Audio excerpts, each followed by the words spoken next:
ಚಿತ್ರದುರ್ಗದ ರೇಣುಕಾಸ್ವಾಮಿ ಕೊಲೆ ಪ್ರಕರಣದಲ್ಲಿ ಕೊಲೆ ಆರೋಪಿಗಳಿಗೆ ಇವತ್ತು ಮಹತ್ವದ ದಿನ. ಯಾಕೆಂದರೆ ಇವತ್ತು ಸೆಷನ್ಸ್ ಕೋರ್ಟ್ನಲ್ಲಿ ಚಾರ್ಜ್ ಫ್ರೇಮ್ ಆಗ್ತಾ ಇದೆ. ಹಾಗಾಗಿ ನಟ ದರ್ಶನ್ ಅಂಡ್ ಗ್ಯಾಂಗ್ ಎಲ್ಲರೂ ಕೂಡ ಇನ್ನೇನು ಕೆಲವೇ ಹೊತ್ತಲ್ಲಿ ಸೆಷನ್ಸ್ ಕೋರ್ಟ್ನಲ್ಲಿ ಹಾಜರಾಗಲಿದ್ದಾರೆ.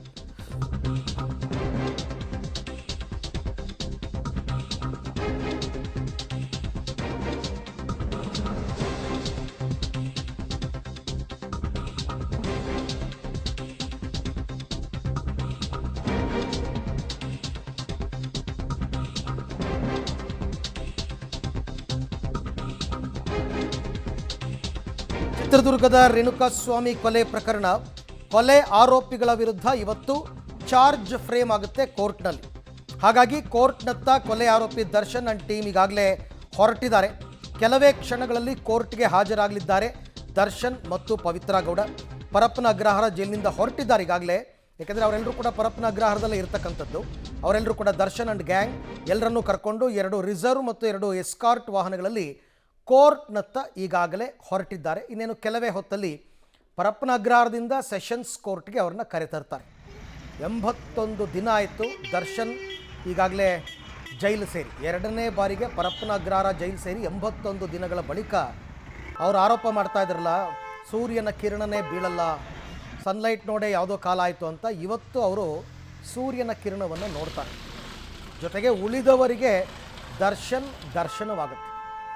ಕೋರ್ಟ್ಗೆ ಕರ್ಕೊಂಡು ಬರ್ತಾರೆ. 2:45ರಿಂದ 3 ಗಂಟೆ ವೇಳೆಗೆ ಚಾರ್ಜ್ ಫ್ರೇಮ್ ಆರಂಭ ಆಗುತ್ತೆ. ಎಲ್ಲ 17 ಆರೋಪಿಗಳು ಖುದ್ದು ಹಾಜರಾಗಿರಲೇಬೇಕು ಅಂತ ಈಗಾಗಲೇ ಕೋರ್ಟ್ ಆದೇಶವನ್ನು ಕೂಡ ಕೊಟ್ಟಿದೆ. ಕೆಲವರು ಬೇಲ್ ಮೇಲೆ ಹೊರಗಡೆ ಇರತಕ್ಕಂಥವ್ರು ಕೂಡ ಇವತ್ತು ಕೋರ್ಟ್ಗೆ ಹಾಜರಾಗಬೇಕು. ಒಂದು ವೇಳೆ ಹಾಜರಾಗಲಿಲ್ಲ ಅಂತಂದರೆ ಅವ್ರನ್ನ ಬಂಧಿಸುವ ಮಟ್ಟಕ್ಕೆ ಕೂಡ ಹೋಗ್ಬೋದು. ಯಾಕೆಂದರೆ ಕೋರ್ಟ್ ಈಗಾಗಲೇ ಎಚ್ಚರಿಕೆಯನ್ನು ಕೊಟ್ಟಿದೆ. ಯಾರಿಗೆ? ಹೊರಗಡೆ ಇರೋರಿಗೆ. ಜೈಲು ಒಳಗಡೆ ಇರ್ತಕ್ಕಂಥವ್ರನ್ನ ಅವರೇ ಕರ್ಕೊಂಡು ಬರ್ತಾರೆ, ಪೊಲೀಸರೇ ಕರ್ಕೊಂಡು ಬರ್ತಾರೆ. ಕರ್ಕೊಂಡು ಬಂದು ಹಾಜರುಪಡಿಸ್ತಾರೆ. ಈಗೆಲ್ಲ ಕೆಲವು ಫಾರ್ಮ್ಯಾಲಿಟೀಸ್ ಇರುತ್ತೆ ಜೈಲಿನಲ್ಲಿ. ಅಂದರೆ ಎಕ್ಸಿಟ್ ಟೈಮಿಂಗ್ಸ್ ಎಲ್ಲ ಮೆನ್ಷನ್ ಮಾಡಬೇಕು, ಅವ್ರದ್ದು ಸೈನ್ ತೊಗೋಬೇಕು.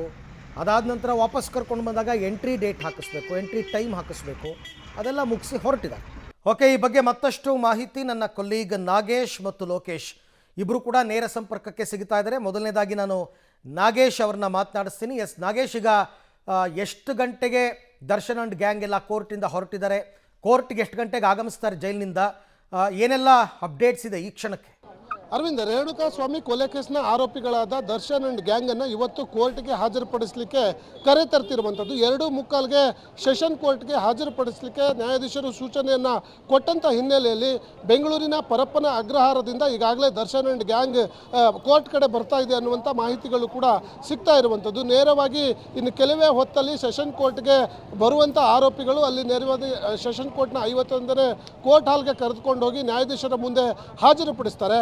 ಬಂಧಿತ 17 ಜನ ಆರೋಪಿಗಳು ಕೂಡ ಫಿಸಿಕಲಿ ಹಾಜರಾಗಬೇಕು ಅನ್ನುವಂಥ ಮಾಹಿತಿಯನ್ನು ನ್ಯಾಯಾಧೀಶರು ಕೊಟ್ಟಿದ್ದರು. ಆ ಕಾರಣಕ್ಕಾಗಿ ಈ ಪ್ರಕರಣದಲ್ಲಿ ಆರೋಪಿಯಾಗಿರುವಂಥ 17 ಆರೋಪಿಗಳು ಕೂಡ ನ್ಯಾಯಾಧೀಶರ ಮುಂದೆ ಇವತ್ತು ಹಾಜರಾಗ್ತಾರೆ ಅನ್ನುವಂಥ ಮಾಹಿತಿಗಳು ಕೂಡ ಇರುವಂಥದ್ದು. ಈಗಾಗಲೇ ಕೆಲವೇ ಹೊತ್ತಲ್ಲಿ ದರ್ಶನ್ಗೆ ಕೋರ್ಟ್ಗೆ ಕರೆದುಕೊಂಡು ಬರುವಂಥ ಕಾರಣಕ್ಕಾಗಿ ಪೊಲೀಸ್ ಭದ್ರತೆಯನ್ನು ಮಾಡ್ಕೊಂಡಿರುವಂಥದ್ದನ್ನು ಕೂಡ ನಾನು ನಿಮಗೆ ತೋರಿಸ್ತಾ ಇದ್ದೀನಿ. ಸೆಷನ್ ಕೋರ್ಟ್ ಬಳಿ ಅವರ ಅಭಿಮಾನಿಗಳು ಮತ್ತು ಒಂದಷ್ಟು ಜನರು ಸೇರ್ತಿರುವಂಥ ಕಾರಣಕ್ಕಾಗಿ ಪೊಲೀಸರು ಮುಂಜಾಗ್ರತಾ ಕ್ರಮವಾಗಿ ಕೇಂದ್ರ ವಿಭಾಗದ DCP ನೇತೃತ್ವದಲ್ಲಿ ಈಗಾಗಲೇ ಭದ್ರತೆಯನ್ನು ಮಾಡ್ಕೊಂಡಿರುವಂಥದ್ದನ್ನು ನಾನು ನಿಮಗೆ ತೋರಿಸ್ತಾ ಇದ್ದೀನಿ. ಯಾಕಂದರೆ ಯಾವುದೇ ಸಂದರ್ಭದಲ್ಲಿ ಅವರು ಬರ್ತಿದ್ದಾರೆ ಅನ್ನುವಂಥ ಕಾರಣಕ್ಕಾಗಿ ಒಂದಷ್ಟು ಜನ ಜಮಾಯಿಸ್ಬೋದು ಅಂತ ಒಂದೇ ಒಂದು ಕಾರಣಕ್ಕಾಗಿ ಪೊಲೀಸರು ಸಾಕಷ್ಟು ಭದ್ರತೆಯನ್ನು ಮಾಡ್ಕೊಂಡಿರುವಂಥದ್ದನ್ನು ಕೂಡ ನಾನು ನಿಮಗೆ ತೋರಿಸ್ತಿದ್ದೀನಿ. ಅದಾದ ನಂತರ 2:45ಗೆ ಅವರು ನ್ಯಾಯಾಧೀಶರ ಮುಂದೆ ಹಾಜರಾದ ಬಳಿಕ ಅವರ ವಿರುದ್ಧ ಚಾರ್ಜ್ ಫ್ರೇಮ್ ಮಾಡಲಾಗುತ್ತೆ. ಚಾರ್ಜ್ ಫ್ರೇಮಲ್ಲಿ ಅಷ್ಟೂ ಜನ ಆರೋಪಿಗಳ ಹಾಜರಾತಿಯನ್ನು ಪಡೆದುಕೊಂಡು ಆ ಬಳಿಕ ಚಾರ್ಜ್ ಶೀಟಲ್ಲಿ ಆರೋಪಿಗಳ ವಿರುದ್ಧ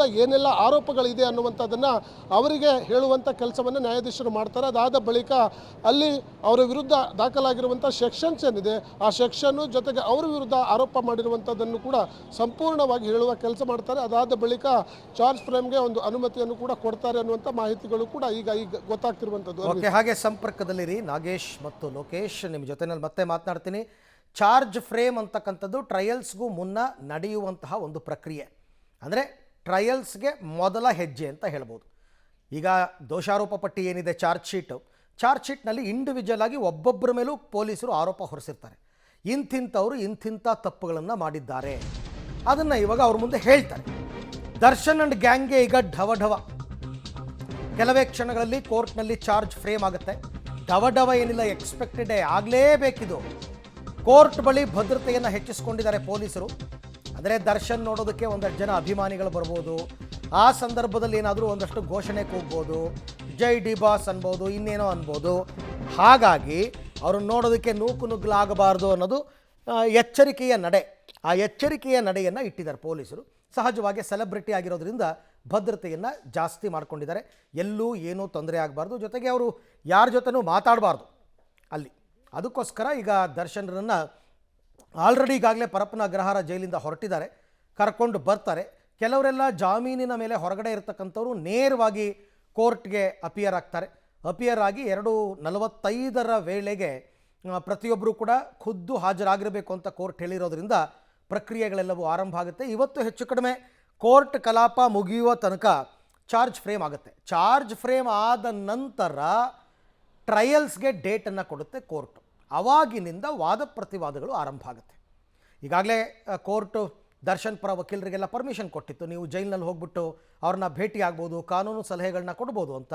ನಿನ್ನೆ ಎಲ್ಲ ಭೇಟಿಯಾಗಿ ಯಾವ ಪ್ರಶ್ನೆಗೆ ಯಾವ ರೀತಿ ಉತ್ತರ ಕೊಡಬೇಕು, ಏನು ಎತ್ತ ಎಲ್ಲದಕ್ಕೂ ಕೂಡ ಒಂದಷ್ಟು ಸಲಹೆಗಳನ್ನ ಕೊಟ್ಟಿರ್ತಾರೆ. ಆ ಕೆಲಸ ಈಗ ನಡೆದಿದೆ ನಿನ್ನೆನೆ.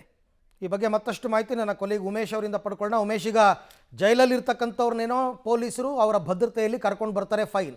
ಕೆಲವರೆಲ್ಲರೂ ಕೂಡ ಜಾಮೀನಿನ ಮೇಲೆ ಹೊರಗಡೆ ಇದ್ದಾರಲ್ಲ, ಅವರೆಲ್ಲರೂ ಕೂಡ ಇವತ್ತು ಅಪಿಯರ್ ಆಗಲೇಬೇಕು, ಬಂದಿದ್ದಾರಾ ಹೇಗೆ? ಅರವಿಂದ, ಇತರೆ ಆರೋಪಿಗಳೇನಿದ್ದಾರೆ ಎಲ್ಲರೂ ಕೂಡ ಈಗಾಗಲೇ ಬಂದಿದ್ದಾರೆ ಅನ್ನೋದ್ರ ಬಗ್ಗೆ ಮಾಹಿತಿ ಇರುವಂಥದ್ದು.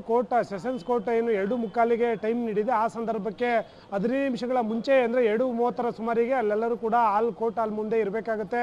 ಇನ್ನೇನು ಕೆಲವೇ ಕ್ಷಣಗಳಲ್ಲಿ ಪರಪ್ಪನಗರ ಜೈಲಿಂದ ನಟ ದರ್ಶನ್, ಪವಿತ್ರ ಗೌಡ ಸೇರಿದಂತೆ 6 ಜನ ಆರೋಪಿಗಳು ಕೂಡ ಇಲ್ಲಿಗೆ ಸೆಷನ್ಸ್ ಕೋರ್ಟ್ಗೆ ಬರಲಿದ್ದಾರೆ. ಅದೊಂದು 15 ನಿಮಿಷದಲ್ಲಿ ಅವರು ಕೂಡ ಬರ್ತಾರೆ. ಒಟ್ಟು 2:45 ಸುಮಾರಿಗೆ ಕೋರ್ಟ್ ಕಲಾಪ ಆರಂಭ ಆಗುವಂಥದ್ದು. ಆರಂಭ ಆದ ತಕ್ಷಣಕ್ಕೆ ಎಲ್ಲರನ್ನೂ ಕೂಡ ಇಂಡಿವಿಜುವಲ್ ಈ ಪ್ರಕರಣದಲ್ಲಿ ಏನು ಚಿತ್ರದುರ್ಗದ ರೇಣುಕಾಸ್ವಾಮಿ ಕೊಲೆ ಪ್ರಕರಣದಲ್ಲಿ ಆರೋಪಿಗಳಾಗಿರುವಂಥ A1 A2 ಅಂತ ಆಧಾರದ ಮೇಲೆ ಒಬ್ಬೊಬ್ಬರನ್ನು ಕೂಡ ಹೆಸರು ಕರೆದು ಆನಂತರದಲ್ಲಿ ಅವ್ರ ಮೇಲೆ ಇರುವಂಥ ಆರೋಪಗಳೇನು, ಅವ್ರು ಯಾವ್ಯಾವೆಲ್ಲ ಸೆಕ್ಷನ್ಗಳು ಆ್ಯಡ್ ಮಾಡಿದ್ದಾರೆ, ಆ ಪ್ರೊಸೀಜರ್ ಒಂದೊಂದೇ ಶುರುವಾಗುವಂಥದ್ದು. ಆ ಪ್ರೊಸೀಜರ್ ಮುಗಿಯೋದಕ್ಕೆ ಸಂಜೆ 5:05 ತನಕ ಕೂಡ ನಡೆಯುವಂಥ ಸಾಧ್ಯತೆ ಇರುವಂಥದ್ದು. ಆ ನಿಟ್ಟಿನಲ್ಲಿ 5:30 ತನಕ ಕೂಡ ಇವತ್ತು ಆ ಪ್ರಕ್ರಿಯೆ ನಡೆದ ನಂತರದಲ್ಲಿ ಟ್ರಯಲ್ ಡೇಟು ಶುರುವಾಗುವಂಥದ್ದು. ಹಾಗಾಗಿ ಈಗ ಅದಕ್ಕೆ ಬೇಕಾದಂಥ ಎಲ್ಲ ಸಿದ್ಧತೆಗಳನ್ನು ಕೂಡ ಈಗಾಗಲೇ ಮಾಡ್ಕೊಂಡಿದ್ದಾರೆ. ಅವರ ಪರ ವಕೀಲರು ಶನಿವಾರ ಒಂದು 11 ಗಂಟೆ ಸುಮಾರಿಗೆ ಅವರವರ ಸಂಬಂಧಪಟ್ಟ ಆರೋಪಿಗಳ ಪರ ವಕೀಲರು ಪರಪ್ಪನಗರ ಜೈಲಿಗೆ ಅಥವಾ ಯಾರೆಲ್ಲ ಜಾಮೀನು ಮೇಲೆ ಇದ್ದಾರೆ ಅವ್ರನ್ನೆಲ್ಲ ಭೇಟಿ ಮಾಡಿ ಇವತ್ತಿನ ಪ್ರಕ್ರಿಯೆಗಳೇನೇನು, ಯಾವ ರೀತಿ ಇರ್ತವೆ, ಅದಕ್ಕೆ ಯಾವ ರೀತಿ ಉತ್ತರ ಕೊಡಬೇಕು ಅನ್ನೋದ್ರ ಬಗ್ಗೆ ಎಲ್ಲ ಕೂಡ ವಕೀಲರು ಅವರಿಗೆ ತಿಳಿ ಹೇಳಿರುವಂಥದ್ದು. ಆ ನಿಟ್ಟಿನಲ್ಲಿ ಇವತ್ತು ಆರೋಪಿಗಳೇನೋ ನ್ಯಾಯಾಧೀಶರು ಕೇಳುವಂಥ ಪ್ರಶ್ನೆಗಳಿಗೆ ಮತ್ತು ಅಲ್ಲಿ ನಡೆಯುವಂಥ ಎಲ್ಲ ಪ್ರಕ್ರಿಯೆಗಳು ಕೂಡ ಅವರೆಲ್ಲ ಕೂಡ ಬಹುತೇಕ ಸಿದ್ಧತೆ ಮಾಡಿಕೊಂಡೇ ಬಂದಿರುವಂಥದ್ದು. ಹಾಗಾಗಿ 2:45 ನಂತರದಲ್ಲಿ ಈ ಪ್ರಕ್ರಿಯೆ ಶುರುವಾಗಿ ಸುಮಾರು 5:05 ತನಕ ಕೂಡ ನಡೆಯುವ ಸಾಧ್ಯತೆ ಇದೆ. ಅರವಿಂದ್. ಉಮೇಶ್, ಈಗ ಯಾವುದೇ ಇಂಥ ಕ್ರಿಮಿನಲ್ ಪ್ರಕರಣಗಳಲ್ಲಿ ಕೋರ್ಟಲ್ಲಿ ಟ್ರಯಲ್ಸ್ ಆರಂಭ ಆಗೋದಕ್ಕೂ ಮುನ್ನ ಒಂದು ದಿನ ಚಾರ್ಜ್ ಫ್ರೇಮ್ ಆಗಲೇಬೇಕು. ಆ ದಿನ ಇವತ್ತು ಬಂದಿದೆ ದರ್ಶನ್ ಅಂಡ್ ಗ್ಯಾಂಗ್ಗೆ. ಬಟ್ ಇವತ್ತು ಅವರಿಗೆ ಬಿಗ್ ಡೇ, ಅವರ ಎದೆಯಲ್ಲಿ ಢವ ಯಾಕೆ, ಏನಾಗುತ್ತೆ ಅಂತ ಎಕ್ಸ್ಪೆಕ್ಟೇಷನ್ಸು?